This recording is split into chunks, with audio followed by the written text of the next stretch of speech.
ทุกท่านมาอยู่ในรายการสมุทรสาครบ้านบรรยากาศของมื้อวันเสาร์วันนี้นั่นเองเนาะซึ่งว่าพวกเราก็มีเกี่ยวกับเรื่องของทาง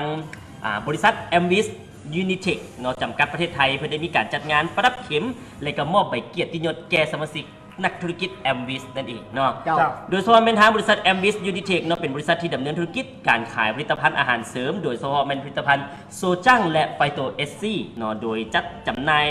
ผ่านตัวแทนสมาชิกธุรกิจ Amvis เนาะบริษัทได้ดำเนินการก่อตั้งธุรกิจมาได้ประมาณ 5-6 ปีแล้วซึ่งว่าปัจจุบันนี้ Amvis นี่มีสมาชิกตัวแทนจำหน่ายอย่างหลงหลายและก็เป็นธุรกิจที่ว่ากำลังเติบใหญ่ขยายตัวอย่างต่อเนื่องนั่นเองและก็เพื่อเป็นการขอบใจและก็ตอบแทนผลประโยชน์จาก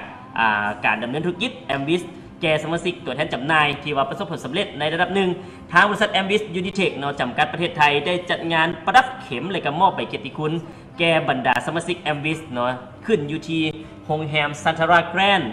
และมอบใบเกียรติคุณให้แก่ทางสมาชิก Amvis เนาะอยู่ที่นครหลวงบางกอกประเทศไทยในมื้อวันที่24 เดือนกุมภาพันธ์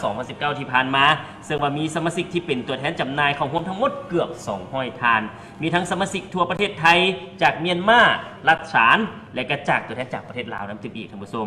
และการบริษัท Amvis นี่แม่นได้รับรางวัลมาตรฐาน2รางวัลจาก2ผลิตภัณฑ์ก็คือผลิตภัณฑ์ไฟโตเอสซีและก็ได้รับรางวัลจาก Best Innovation และก็ผลิตภัณฑ์โซจังซึ่งแม่นได้รับรางวัล Best Innovation เนาะในพิธีครั้งนี้ได้มีการมอบรางวัลทั้ง2รางวัลโดยเป็นเกียรติขึ้นรับของทานวิทิไซนำศักดิ์เจริญประธานบริษัท Amvis Unitech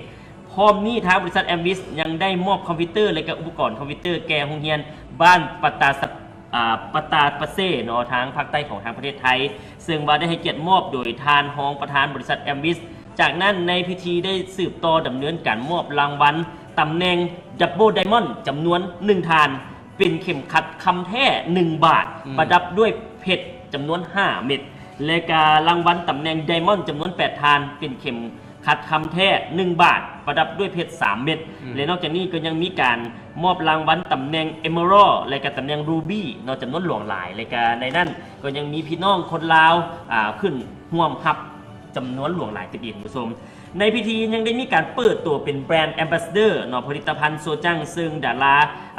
ดังที่ว่าเป็นแบรนด์แอมบาสเดอร์สำหรับผลิตภัณฑ์นี้แมนกบสุวรรณันท์กบสุวรรณันท์และก็นุ่มบรุกเนาะบรุกนั่นเองเนาะซึ่งทั้งสองทานแมนได้รับเป็นแบรนด์แอมบาสเดอร์ผลิตภัณฑ์โซจังเกือบ3 ปีพร้อมทั้งมีการสนทนาสัมภาษณ์ถึงความรู้สึกและกับประสบการณ์ตัวจริงนอกจากการชมไส้ผลิตภัณฑ์โซจังและกับเพื่อเว้าถึงเกี่ยวกับเรื่องของคุณประโยชน์ต่อสุขภาพในพิธีทางคณะประธานก็ยังได้ให้เกียรติมอบกระตาของขวัญและการซอดอกไม้ให้แก่แบรนด์แอมบาสเดอร์ทั้ง2ทานและก็รวมไทยฮู้กับสมาชิกธุรกิจ Amvis อีกด้วยบทเพลงเท่านั้นนอนในตอนค่ำของวันเดียวกันทางบริษัท Amvis ยังได้มีการจัดงานเลี้ยงตอบแทนลูกค้าและการสมาชิก Amvis ขึ้นมอบทั้งจัดหลายกิจกรรมที่น่าสนใจเนาะพร้อมทั้งแนะนำเลยกับการท่องเที่ยวแนะนำเกี่ยวกับเรื่องของการท่องเที่ยวแก่สมาชิกเก่าและก็ใหม่รวมทั้งมอบรางวัลอื่นๆอีกอย่างหลงหลายพิเศษยังได้รับเชิญเอานักร้องศิลปินดารามาร่วมเลยก็มอบความสุขให้แก่สมาชิกที่เข้าร่วมงานทั้งหมดหมายความว่าผู้ใดที่ว่าขายได้ยอดได้เป้าขนาดจะได้ไปเที่ยวต่างประเทศได้ไปเที่ยวมันจะมีจัดโปรแกรมเที่ยวอย่างต่างๆแล้วก็มีรางวัลมอบให้ตื้มเนาะอันนี้พวกเขาจะมีบทสัมภาษณ์เนาะให้ท่านผู้ชมได้ชมกันเต็มอีกเนาะที่ไปชมบทสัมภาษณ์ภาพรวมๆเหรอของบริษัท Amvis คือเป็นธุรกิจขายอาหารเสริมนะครับซึ่งจัดจำหน่ายผ่านตัวแทนสมาชิกนะครับก็หรือง่ายๆคือธุรกิจขายตรงนะครับซึ่งมีการปันผลประโยชน์ผ่านให้กับนักธุรกิจของเรานะครับซึ่งตอนนี้ก็มีทีมงานของทางประเทศไทยเนี่ยนะครับก็เข้าไปขยายงานให้กับพี่น้องชาวลาวนะครับก็พี่น้องชาวลาววันนี้ก็เดินทางมาหลายท่านเลยนะครับขึ้นรับตำแหน่งกันน่าตื่นเต้นดีฮะพี่น้องชาวลาวนี่น่ารักนะแล้วก็มีศักยภาพมีเขาเรียกอะไรล่ะมีแรงบันดาลใจสูงมากนะครับแล้วก็ประสบความสำเร็จได้เร็วมากครับก็มีเพื่อนบ้านเรานี่แหละครับก็ไปที่พม่าก็มีนะครับที่ลาวนะที่ลาวเพิ่งเข้าไปแต่จริงๆพม่านี่เข้าไปเมื่อปีที่แล้วนะครับปีนี้เพิ่งจะเข้าไปที่ลาวแต่ว่าเข้าไปที่ลาวคราวนี้เนี่ยยังไม่ใช่ตัวบริษัทเข้าไปยังเป็นพี่น้องชาวไทยกับชาวลาวเนี่ยที่จับมือกันแล้วก็ทำกันเองผ่านระบบเครือข่ายโซเชียลที่เรามีไว้นะครับใช้เครื่องมือที่เรามี ำได้ดีแล้วก็น่าตื่นเต้นมากซึ่งตอนนี้บริษัทกำลังจะมีแผนงานที่จะเข้าไปขยายในประเทศลาวอย่างเป็นทางการว่าให้พี่น้องชาวลาวเนี่ยเกิดความมั่นใจในธุรกิจมากขึ้นนะครับเพื่อพี่น้องชาวลาวกลุ่มนี้จะได้มีความมั่นใจแล้วก็ขยายธุรกิจไปในลาวได้อย่างกว้างขวางคืออย่างเงี้ยแอมวิทเนี่ยดำเนินธุรกิจมาระยะเวลาเนี่ยถึงตอนนี้ประมาณ 5-6 ปีแล้วซึ่งชื่อเดิมเนี่ยคือคัตสันอินโนเทคนะครับแต่เราไม่พูดถึงแล้วนี้เรารีแบรนด์มาเป็นแอมวิสเนี่ยนะครับประมาณ 5-6 ปีละเพราะฉะนั้นสิ่งที่เราจะไปต่อเนี่ยนะครับเราจะพัฒนาตัวบริษัทแอมวิสเนี่ยไปสู่การเป็นธุรกิจขายตรงออนไลน์ให้เต็มรูปแบบมากขึ้นซึ่งปัจจุบันนี้ถือว่าเราเป็นเจ้าแรกแล้วก็ปัจจุบันนี้ทันสมัยที่สุดนะครับมีเอาง่ายๆว่าระบบออนไลน์ของเราเนี่ยนะครับทำได้ทั่วโลกส่งสินค้าจากออฟฟิศเราที่ลาดพร้าว101ไม่ว่าจะคลิกที่ไหนทั่วโลกนะครับคลิกสินค้าที่ไหนทั่วโลกมันจะถูกส่งออเดอร์มาที่ลาดพร้าว101แล้วส่งตรงไปที่บ้านของลูกค้าทั่วมุมโลกเลยอันนี้คือสิ่งที่เราทำแล้วก็ยังเป็นเจ้าเดียวที่ทำได้ขอให้กำลังใจกับนักธุรกิจทุกคนเลยนะครับไม่ว่าจะเป็นพี่น้องชาวไทยชาวลาวหรือชาวพม่าชาวรัชฉานนะครับที่เห็นว่าธุรกิจแอมวิทเนี่ยเป็นโอกาสนะครับก็เป็นกำลังใจในการต่อสู้แน่นอนการทำงานต้องมีปัญหานะครับขอให้เป็นกำลังใจแล้วก็แข็งแรงในเป้าหมายแล้วก็ต่อสู้กับมันนะครับสุดท้ายเราจะชนะนะครับถ้าคุณสู้แอมวิทเนี่ยจะสู้ไปกับคุณนี่คือคอนเซ็ปต์ของเรานะครับไม่ผิดหวังแน่นอนขอบคุณมากครับขอบคุณมากครับโดยสบายดีเนาะอันนี้น้องก็ซื้อมุกเนาะถ้าว่าภาษาเราเอิ้นว่าลายแสงวิไลจากเริ่มต้นที่มาหุ้นเริ่มกับธุรกิจนี้คือผลิตภัณฑ์เนาะดีแท้เพราะว่าเป็นคนที่ว่ามีพ่อแม่ที่เป็นโรคหอบหืดผลิตภัณฑ์โซจังเข้าไปช่วยในร่างกายเนาะแล้วเห็นให้แม่สุขภาพดีขึ้นเห็นให้มุกกล้ามั่นใจว่าบริษัทแอมวิทดีแท้แน่นอนและอีกอย่างหนึ่งคือรายได้เพิ่นเป็นวินาทีแล้วอามุกได้ขยายธุรกิจนี้ไปสู่คนเดียวคืออยู่ประเทศลาวคืออาม่วงเนาะเดี๋ยวเราจะมาพบกับอาม่วงกันเลยโดยสบายดีเนาะซื้ออาม่วงเนาะก็ก่อนที่จะมาฮู้จักธุรกิจตัวนี้เนาะอดีตก็เป็นแม่ค้าออนไลน์แล้วก็มาฮู้จักมุกเพิ่นแนะนำมาเนาะจากที่เฮ็ดมาตอนนี้ภูมิใจหลายแล้วก็มาเห็นบริษัทของเพิ่นนั้นยิ่งใหญ่อลังการสุดๆเลยตอนแรกเนาะที่ตัดสินใจก็ย้อนสินค้าแต่ตอนนี้คือทั้งสินค้าทั้งสุขภาพและก็รายได้ตอนนี้ม่วงภูมิใจหลายที่พาตัวเองมาฮู้จักกับบริษัทแอมบิทยูนิเทคเนาะแล้วก็เฮ็ดเวียกด้วยผ่านการระบบ 454 หรือว่าเดอะวันพัทเนาะเดี๋ยวให้เข้าใจโดยสบายดีเนาะซื้อสาดิสาบอลคำนี้เนาะก่อนอื่นที่จะมาฮู้จักกับบริษัทแอมบิทยูนิเทคเนาะก็ฮู้จักจากน้องอาม่วงเนาะแรกๆเนาะเข้ามาก็คิดว่าอยากมีรายได้เพิ่มแต่เฮ็ดไปเฮ็ดมาก็คือรายได้มันแซงรายได้ประจำเนาะอาชีพประจำก็คือเฮ็ดเกี่ยวกับส่งเครื่องอุปโภคบริโภคค่าส่งตามห้างขายส่งขายย่อยตามจิปปี้เอ็มพอยเนาะขอขอบใจบริษัทแอมบิทยูนิเทคคือมามื้อนี้เนาะงานมื้อนี้เนาะคือมันยิ่งใหญ่อลังการสุดๆเลยบ่ได้คิดบ่เคยคิดเคยฝันว่าครั้งนึงในชีวิตเนาะสิได้มาขึ้นเวทีใหญ่ขนาดนี้ขอบใจบริษัทแอมบิทยูนิเทคข้าพเจ้าก็คือเป็นพนักงานประจำอยู่แล้วก็ขายเครื่องออนไลน์นำแล้วก็ตัวนี้ก็รู้สึกยินดีที่ได้มาร่วมธุรกิจ MVIT ตัวนี้เนาะก้าวเข้ามาในธุรกิจนี้ก็เฮ็ดได้มีรายได้เข้ามารู้สึกว่าเป็นธุรกิจที่ดีหลายเลยค่ะข้าพเจ้าจะขยายธุรกิจนี้ไปทั่วภาคกลางภาคเหนือภาคใต้ของประเทศเราเลย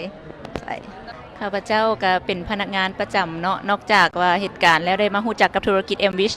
และร่วมธุรกิจมาก็สร้างรายรับให้ตัวเองได้มีรายรับเข้าอีกกระเป๋าหนึ่งเนาะดีใจที่ว่ามีธุรกิจดีๆเนาะเสริมให้คนที่มีเวียกอยู่หรือวันมีเวียกให้ได้รับรายได้เสริมแล้วก็เป็นการสร้างรายรับอีกทางหนึ่งช่วยประชาชนเฮาเนาะขอบใจโอ้ยสบายดีเด้ออันนี้ซื้อฝันมาจากสปป.ลาวนครหลวงเวียงจันทน์เนาะมื้อนี้ก็ถือว่ามีโอกาสดีที่ว่าได้มาร่วมงานประจำปีครบรอบ2 ปีของบริษัท MVIT เนาะโดยสบายดีชื่ออาริยาเด้อเป็นนักศึกษาอยู่วิทยาลัยแห่งชาติลาวก่อนอื่นก็ต้องขอบใจคุณตี้และคุณอุ้ยเนาะและก็ขอบใจ MVITเอาละท่านผู้ชมเนาะนั่นก็คือเป็นบทสัมภาษณ์นั่นเองเนาะโดยซอมเมนทางคณะผู้บริหารทั้งแอมบิสเนาะและก็ผู้เดียวไปร่วมในงานที่พวกเขาได้นำเสนอกับทางท่านผู้ชมได้ชมกันเนาะคือว่าธุรกิจตัวนี้คือเรียกไปได้ดีได้เป็นการจัดขึ้นเป็นประจำโดยซอมเมนได้มีการมอบรางวัลให้แก่ทั้งผู้ที่ สามารถเฮ็ดได้โดยซ้อมเป็นสมาชิกนั่นแหละเฮ็ดได้ยอดเป้าเนาะขายได้ดีว่าซั่นซะก็มีรางวัลให้มีใบเกียรติคุณให้ หลายบ ต่า อง ลเนาะ ๆได้ไปเที่ยว ต่างประเทศ ในรางวัลอย่างต่าง ผลิตภัณฑ์อย่างโซจัง ๆสูจังกับไฟโตเอสซีเนาะ โซจังไฟโตเอสซี แม่นแล้วเนาะ น่าสนใจไปที่ว่าอยากซอกหาประสบการณ์หรือว่าอยากรวยแหละง่าย อืม ๆพวกพันนาเพิ่น เจ้า คอยกับสิได้ทัวร์คือกันแล้วนี่ อืม เพิ่นได้ไปต่างประเทศดิ แม่นแล้ว ไปก็ได้ ติด ไป ต่อหาเพิ่นเป็นเท่าจำหน่ายเพราะว่าเพิ่นนอกจากทางอยู่ทางประเทศไทยแล้วประเทศลาวของพวกเขาก็มีได้เนาะเมียนมาติดอีกเนาะก็ถือมีหลายประเทศที่ว่าเพิ่นแม่นแหละรัฐสารของประเทศเมียนมาเพิ่นก็มีเนาะโดยส่วนเป็นทางสมาชิกตัวแทนจำหน่ายของเพิ่นอยู่หั่นอ่ะฝากกันไปเต็มอีกก็แล้วกันคุณผู้ชม เจ้าเอาละพักกันก่อนเนาะ เบิดแล้วเบิดแล้วดิ กัน เพิ่นได้นี่เพิ่นได้นี่เพิ่นนี่ เมื่อไรได้ดิ เบิดเลย นี่สุดท้ายเลยดิ สุดท้าย เอาวะ แม่นแล้ว ไว เนาะ เบิดแล้วอ่ะเพิ่น เอาขอบใจน้ำคมเป็นข่าวสารต่างๆ ครับ เราเห็นพวกเขาได้มาโอ้มาล้มกันเนาะในสิพิมพ์ความสงบแดงของพิมพ์นครหลวงเลยก็ขอบใจน้ำของข่าวสารทุกๆช่องทางเทพวกเขาได้มาโอ้ได้มาล้มได้มาบอกกันในมื้อนี้ เจ้า เวลาหมดเวลาเลยเด้ เบิดก็สิโทรก่อนฮัลโหล ไปใส่นี่ อันเราโตโยต้าบ่ เจ้า อันจะคันเด้อ โอ้โหชันเด้อ สีแดงเด้อสีแดง เนาะสีแดง ฟีโน่ แถม บ่ ตัว เออ เอาฟิโน่เอาสีแดง เออ รถแคมรี่สีหยังก็ได้ โอ้ เอาฟิโน่ก่อน เริ่มแค่ ฟิ นี้ โน่ เอา กับ ละ ติดฟิล์มบ่ โอ้ยจังเป็นเนาะ บ่ได้ติดเนาะเอาละครับ เดี๋ยว เอาละครับคุณผู้ชมสบายดี สบายดีเนี่ยได้คำเลยได้ ส ไป บายดีสบายดีครับ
สบายดี ยินดีต้อนรับท่านผู้ชมเข้าสู่ในรายการ Lao Star Shopping พบกับรายการ Lao Star Shop สาวๆนุ่มๆห่างพลาดกับการแนะนำสินค้าที่ดีเฮ็ดให้ผิวหน้าขาวใสกับผลิตภัณฑ์ Ans Aura พบกันวันจันทร์ถึงวันศุกร์เวลา 14 โมง หาเวลา 15 โมง ทางโทรภาพ Lao Star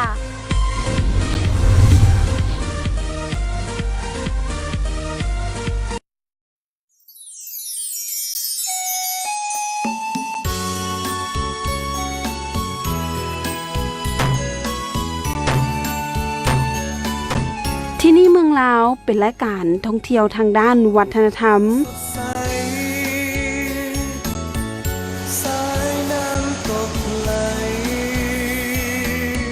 นำเสนอทุกมุมของการท่องเที่ยวในประเทศลาวบ่ว่าจะเป็นทางด้านวัฒนธรรม ธรรมชาติประวัติศาสตร์อันยาวนาน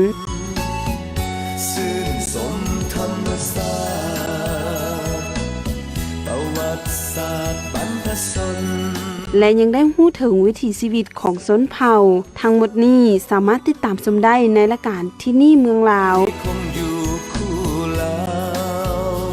ออกอากาศทุกๆวันอาทิตย์เวลา 15 โมง 15 โมง 30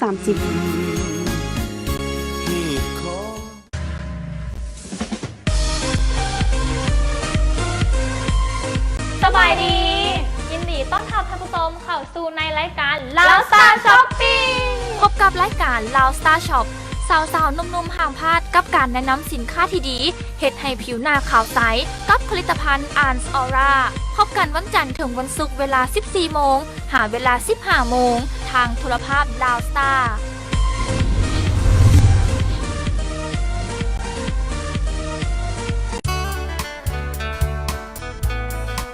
ทุกอาชีพในการเฮ็ดกสิกรรม บ่ว่าจะเป็นการปลูกฝังเลี้ยงสัตว์รวมไปถึงการพัฒนาอาชีพตลอดฮอดการดำรงชีวิตของพ่อแม่พี่น้องประชาชนอยู่ทุกขงเขตเข้าใจในการปลูกฝังเลี้ยงสัตว์ให้มีรายได้และรับเข้าในครอบครัว